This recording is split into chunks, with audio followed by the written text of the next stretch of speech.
पंतप्रधान मोदी आज जळगाव दौऱ्यावर लखपती दीदी कार्यक्रमाला लावणार उपस्थिती। मोदींच्या दौऱ्यातून महायुती प्रचाराचा रणशिंग फुंकणार।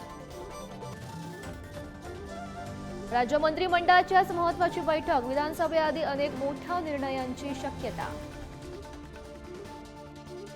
मुंबईतील जागांवरून महाविकास आघाडीमध्ये रस्सीखेच। 20 जागांवर ठाकरेंच्या शिवसेनेचा दावा। काँग्रेसचा 16 जागांवर तर पवारांचा 7 जागांवर दावा।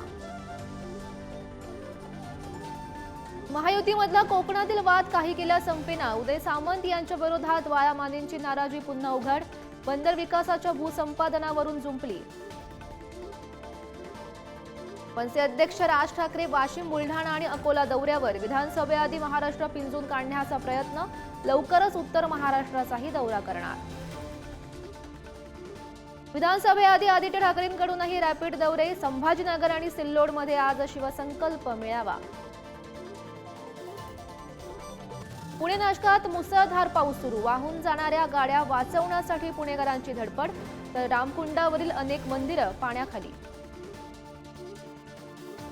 दडी मारलेल्या पावसानं पुन्हा महाराष्ट्राला जोरदार झोडपलं। पश्चिम महाराष्ट्रासह कोकणाला हवामान खात्याचा अलर्ट। पावसाचा जोर कायम राहणार। पुण्यात पीएमपीएल बसमध्ये तरुणींची छेडछाड। आरोपींना हटकणाऱ्या नागरिकासह महिला कंडक्टरलाही मारहाण। येरवडा पोलिसात गुन्हा दाखल। मुंबई लोकल रेल्वेच्या 3ही मार्गावर आज मेगा ब्लॉक। पश्चिम मार्गावर बोरिवली ते गोरेगाव, मध्य रेल्वेवर माटुंगा ते मुलुंड, तर हार्बर मार्गावर पनवेल ते नेरूळ ब्लॉक।